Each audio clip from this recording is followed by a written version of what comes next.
नमस्कार दोस्तों, मैं श्रद्धा श्रीवास्तव आपका बहुत बहुत स्वागत करती हूं आपके अपने ऑनलाइन चैनल स्मार्ट एडुकॉम में।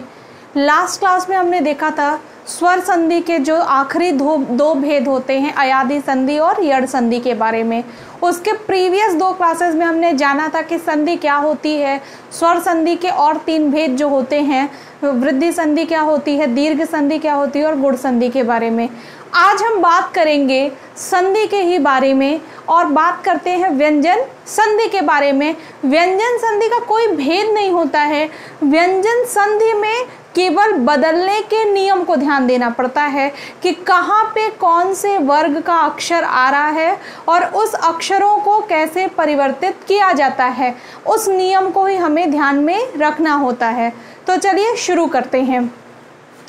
यहाँ हमने डाल रखा है व्यंजन संधि। व्यंजन संधि के परिवर्तन के नियम क्या हैं?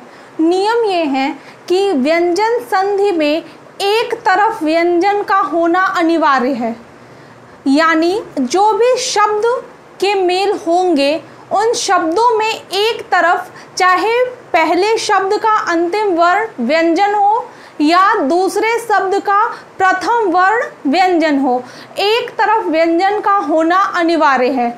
यहाँ हमने लिख रखा है या तो स्वर प्लस व्यंजन हो या व्यंजन प्लस स्वर हो या व्यंजन प्लस व्यंजन हो। तीनों में एक चीज कॉमन दिख रही है, वो ये कि व्यंजन एक तरफ तो है ही, दूसरी तरफ या तो स्वर हो सकता है या फिर व्यंजन ही हो सकता है, होना अनिवार्य होता है। इसके परिवर्तन के नियम क्या है? नियम है, पहला नियम है वर्ग के प्रथम अक्षर या वर्ण का वर्ग के तृतीय वर्ण में परिवर्तन। तृतीय वर्ण में परिवर्तन। अब हमने आपको जब वर्णमाला पढ़ाई थी तो बताया था कि व्यंजन के 3 भेद होते हैं, स्पर्श व्यंजन, अंतस्थ व्यंजन और उष्म व्यंजन।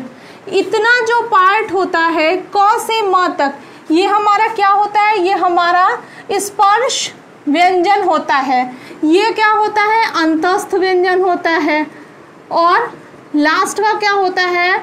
उष्म व्यंजन होता है। तो वर्ग में आपने देखा वर्ग के प्रथम अक्षर या वर्ण का वर्ग के तृतीय वर्ण में परिवर्तन। तो वर्गों में कौन से व्यंजन विभाजित होते हैं? वर्गों में स्पर्श व्यंजन विभाजित होते हैं। तो स्पर्श व्यंजन में देखेंगे हमारा प्रथम वर्ण क्या है?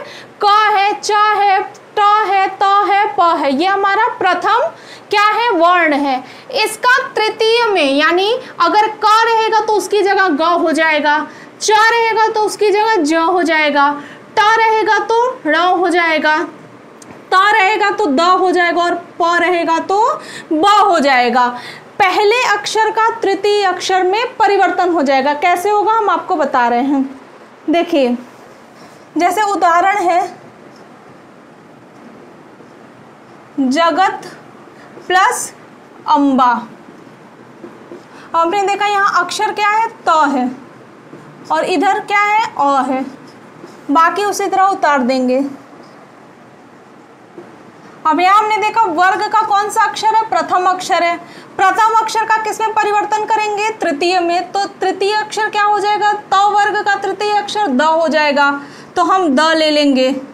अब जग वैसे ही रहेगा और इधर से अ हो गया, इतना बचा है। अब क्या हो जाएगा? अगर टोटल मिलाएंगे तो क्या हो जाएगा निकल के? जगदम्बा। ठीक है, जब अ में द मिल जाएगा तो द पूर्ण हो जाएगा।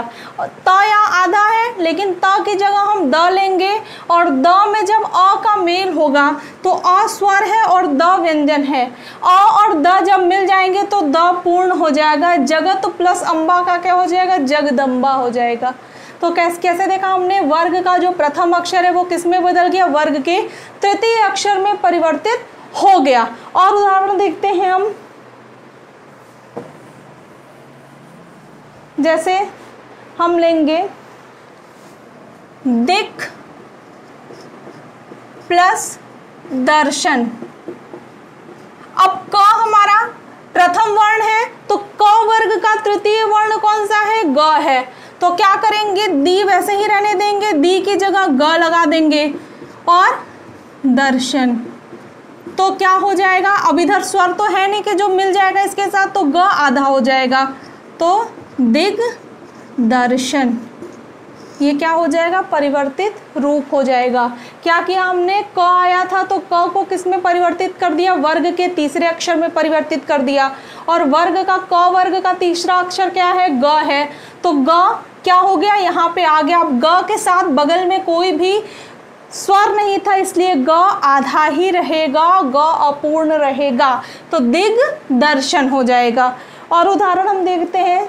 देखिए, अगर हम देखें जैसे सत प्लस गति, तो क्या हो गया, त वर्ग का तीसरा अक्षर ग हो जाएगा, तो स और त की जगह क्या हो जाएगा, द हो जाएगा, सद गति। अब चूंकि त में बगल में कोई भी स्वर नहीं है, इसलिए ग भी आधा ही रहेगा, तो सद गति। ये क्या हो जाएगा, परिवर्तन हो जाएगा। तो पहला नियम हमने क्या देखा, वर्ग के प्रथम अक्षर का वर्ग के तृतीय अक्षर में परिवर्तन। अब देखते हैं दूसरा नियम। दूसरा हमारा नियम है वर्ग के प्रथम अक्षर का वर्ग के पांचवें अक्षर में परिवर्तन।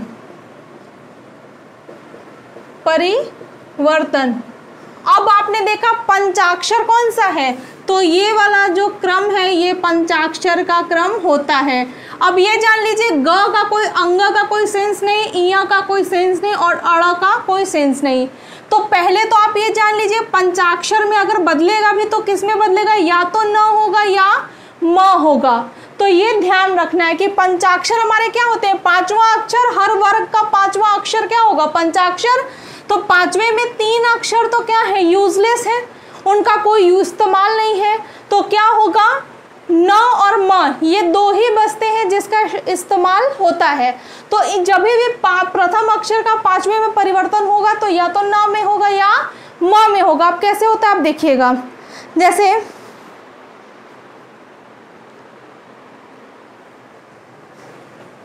जैसे जगत प्लस नाथ।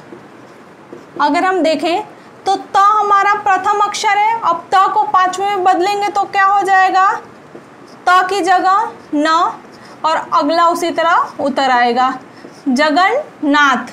अब ये हलंत लगा, इसका मतलब ये वाला न क्या है, अपूर्ण या आधा है।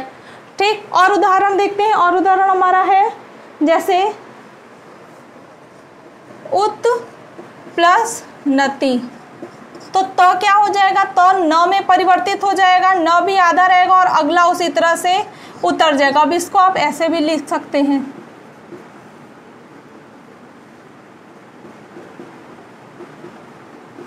अब उन्नति ऐसे या ऐसे लिख सकते हैं, उन्नति। तो ये था हमारा वर्ग के प्रथम अक्षर का पांचवें अक्षर में परिवर्तन। पहला नियम हमने देखा, वर्ग का प्रथम अक्षर किस में बदलता है, तृतीय में।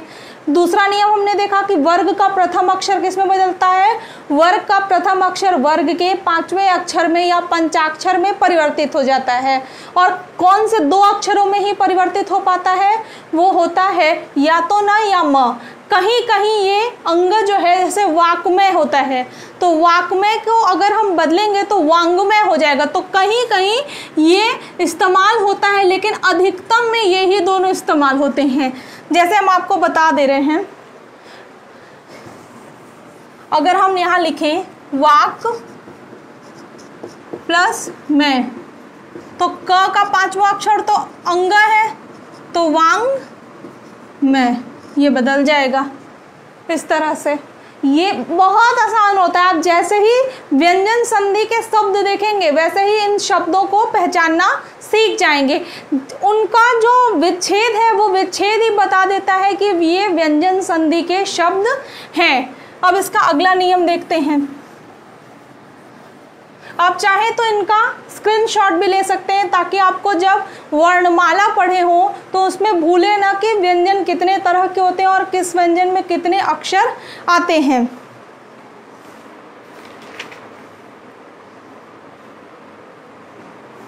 अब देखिए तीसरा नियम जो है हमारा वो है छ संबंधी नियम।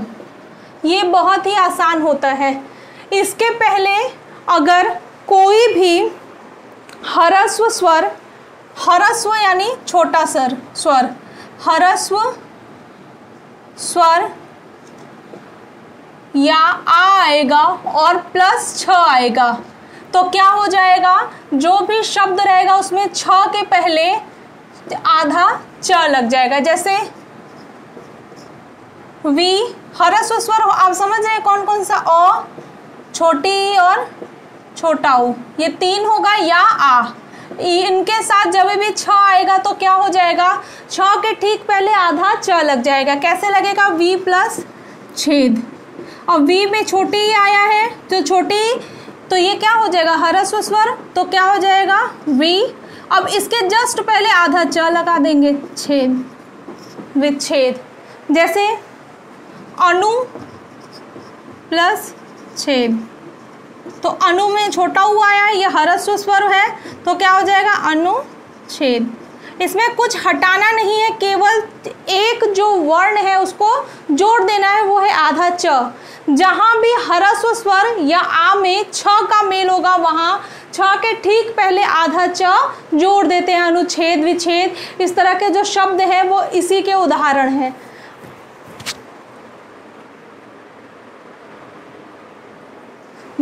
अब देखिए ये बहुत आसान नियम है।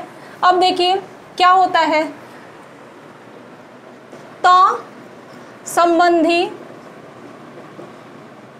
नियम। इसमें क्या होता है, जब त ल से मिलता है तो क्या बन जाता है, त भी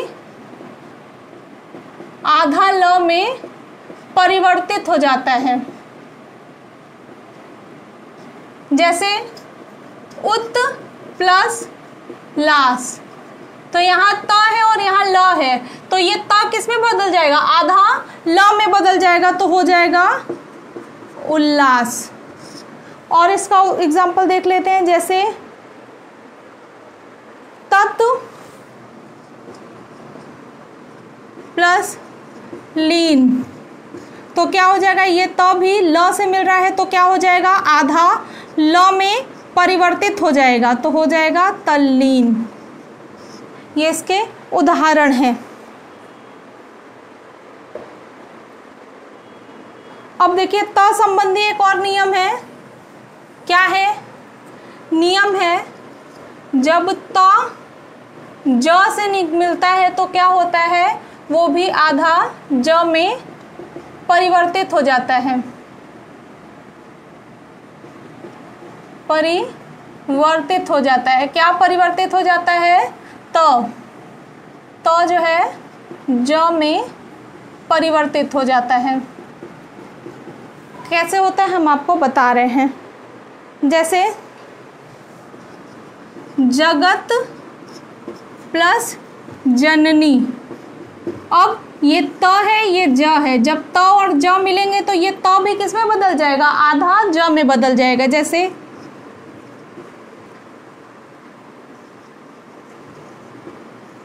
जग जननी। अब देखिए इसका नियम, और एक उदाहरण देख लीजिए। उत प्लस, उच्चारण था लेकिन रहने दीजिए, अब अगला नियम बताते हैं, समय कम है।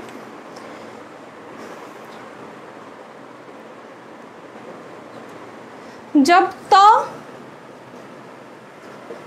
किससे मिलता है, च से मिलता है तो क्या हो जाता है, वो भी बदल जाता है आधा च में। जब परिवर्तित हो जाता है तो बदल जाता है आधा च में परिवर्तित हो जाता है। जब भी देखिए जिससे मिलेगा त उसी में बदल जाएगा। एक सीधा सा फंडा याद रखिए कि अगर त छ से मिलेगा तो छ बन जाएगा, अगर त ल से मिलेगा तो ल बन जाएगा, अगर त च से मिलेगा तो क्या बन जा रहा है, च बन जा रहा है, और ज से मिल रहा है तो ज बन जा रहा है। जिससे मिल रहा है त उसी का अर्ध रूप ले रहा है, आधा रूप ले रहा है, आधे वर्ण में परिवर्तन ले रहा है।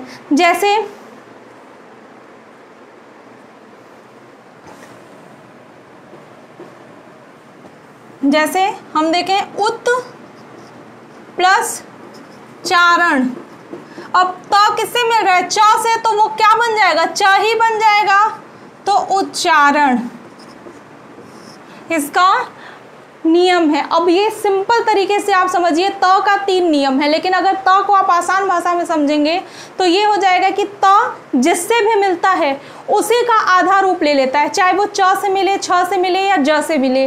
जिस भी वर्ण से मिलता है इन तीनों में उसी के आधे रूप में आ जाता है। अब यहाँ त से मिला उत प्लस चारण तो उच्चारण हो गया। इसके पहले हमने विच्छेद बताया था, उसके पहले अनुच्छेद बताया था, उसके पहले उल्लास बताया था, उत प्लस लास, तो उत प्लस लास, त ल से मिला तो आधा ल बन गया। तो ये त का नियम होता है। तो अभी हमने क्या देखा व्यंजन संधि में, व्यंजन संधि में हमने देखा कि वर्ण का पहला अक्षर तृतीय में परिवर्तित होता है, वर्ग का पहला अक्षर पांचवें में परिवर्तित होता है। फिर हमने देखा ह्रस्व स्वर या आ अगर छ से मिलता है तो छ के पहले आधा च मिल जाता है। फिर हमने देखा त या तो ज छ और च से मिलता है तो उसी के आधे रूप में ले लेता है। ये था व्यंजन संधि का नियम। अब आप इसको समझिएगा, इसके क्वेश्चन सॉल्व करिएगा, और जितने भी क्वेश्चन मेरे पास होंगे वो हम सॉल्व कराएंगे। कल हम लास्ट पढ़ेंगे संधि का चैप्टर, वो है विसर्ग संधि। वो भी छोटा टॉपिक है और उसको भी आराम से पढ़िएगा। इस तरह से आपकी सारी संधि कल समाप्त हो जाएगी और इसी के साथ हम क्वेश्चन भी सॉल्व कराएंगे। Thank you. वीडियो अच्छा लगे लाइक करें, सब्सक्राइब करें और शेयर करना ना भूलें। Thank you.